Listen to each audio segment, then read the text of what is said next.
लगाए गए।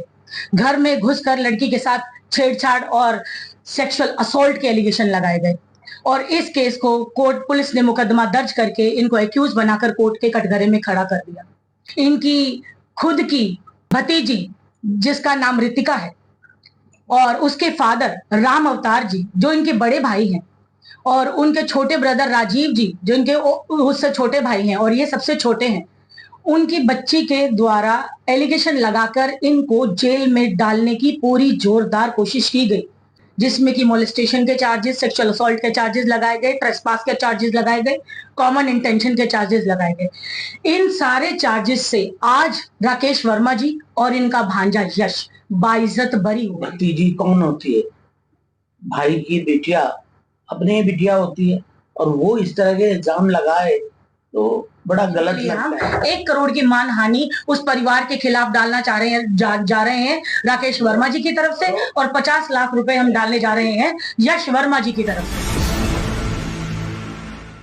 नमस्कार, मैं हूं ऋतु मुंजाल।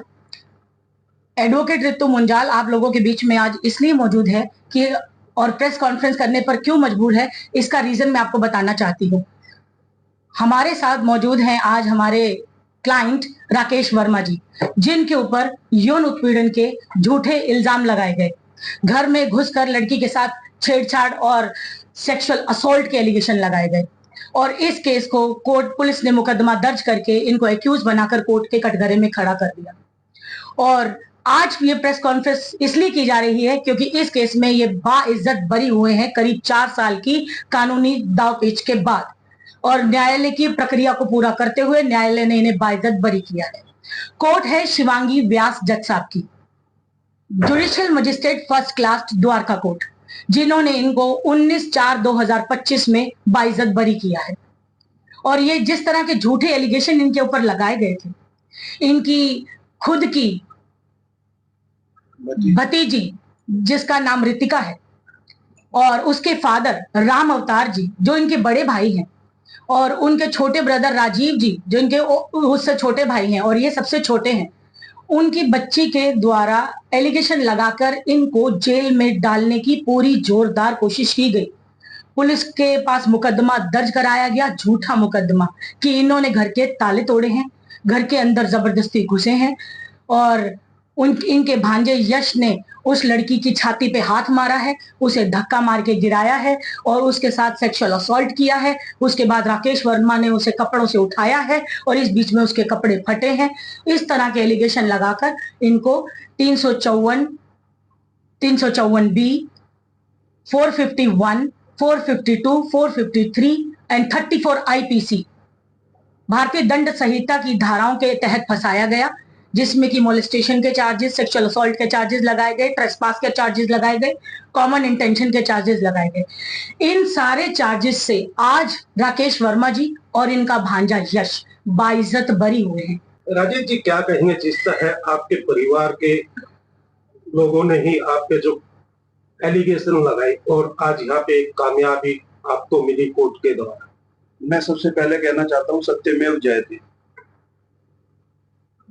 कि भगवान के यहाँ देर है अंधेर नहीं है। जिस तरीके से ये झूठे एलिगेशन लगाए खुद मेरी भतीजी ने, मुझे तो सोचते हुए भी शर्म आती है कि खुद मेरी भतीजी, जिसको मैंने खुद जब पैदा हुई थी उसका कन्यादान मैंने बोला हुआ था, उस लड़की ने, उस बेटी ने मेरे पे और मेरे भांजे के ऊपर इतने गंदे एलिगेशन लगाए जो कि न्यायालय ने साफ तौर पे हमें बाइज्जत बरी करा। कहीं ना कहीं कुछ प्रॉपर्टी का या कुछ ऐसा झगड़ा? जी हाँ, मेन था कि मेरे भाइयों ने, जिसमें राम अवतार, राजीव वर्मा और बेटा है, भतीजा है हिमांशु, इन तीनों ने मिलके मेरी प्रॉपर्टी पे कब्जा किया था, जिसकी मैं SDM के थ्रू मैं अपने कब्जा ले चुका था और उनके पास और कोई चारा नहीं था। खैर षड्यंत्र था सारा, काफी टाइम से उन्होंने सोच रखा था कि किस तरीके से घर में ना घुसा जाए, तो इनके पास में और कोई चारा नहीं था। सिर्फ यही तरीका था कि एक झूठा एलिगेशन लगाना है जिससे कि ये घर में दोबारा ना आए, और ये उन्होंने अपने प्रयास किया था, जो मुझे न्यायालय से न्याय मिला। वकील जी के लिए क्या कहेंगे जिस तरह जो आपका केस लड़ा, एक कामयाबी आपको मिली, एक आजादी कहेंगे, जिस तरह कहीं ना कहीं आप तनाव में थे, मानसिक तनाव में थे, जो एलिगेशन आपके लगे थे? जी, मैं 4 साल से परेशान था। 4 साल से मैम रितु मुंजाल है एडवोकेट द्वारका कोर्ट में।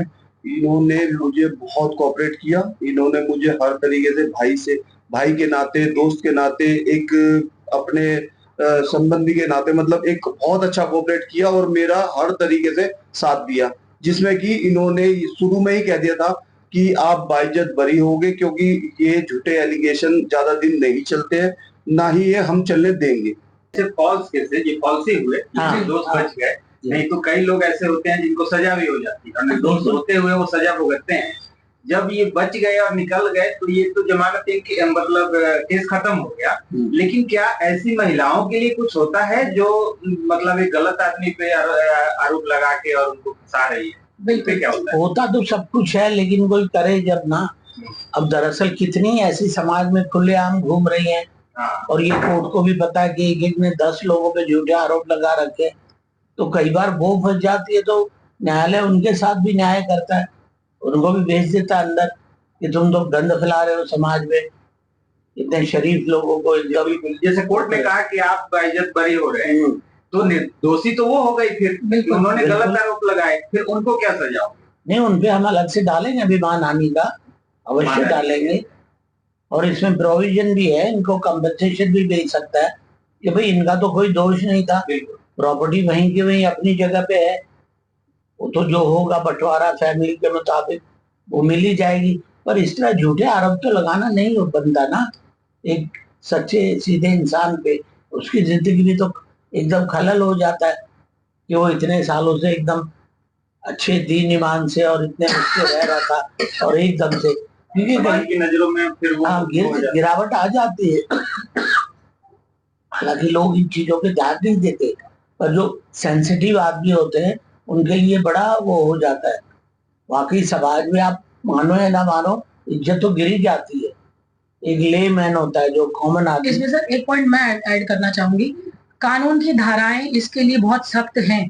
जो झूठे केस कोर्ट में आ रहे हैं, मुकदमे लाए जाते हैं न्यायालय में, और जो फॉर्जरी की जाती है, चीटिंग करी जाती है, धोखाधड़ी की जाती है, या कानून को, न्यायालय को गुमराह किया जाता है, उसमें आईपीसी की धारा 193 और सीआरपीसी की धारा 195 के तहत उनके खिलाफ मुकदमा चलाया जा सकता है।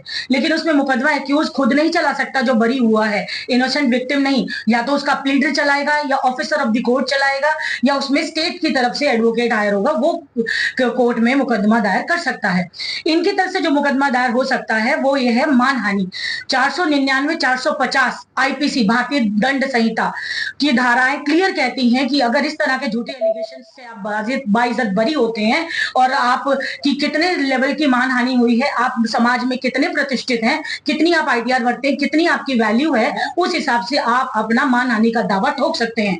और इनके लिए स्पेशली राकेश वर्मा जी जो हमारे क्लाइंट हैं, इनके लिए हम 1 करोड़ की मानहानि उस परिवार के खिलाफ डालना चाह रहे हैं, जा रहे हैं राकेश वर्मा जी की तरफ से, और 50 लाख रुपए हम डालने जा रहे हैं यश वर्मा जी की तरफ से। और ये दोनों मानहानि के केस भी जाएंगे और इनके खिलाफ मुकदमा भी बनेगा, क्रिमिनल सिविल दोनों।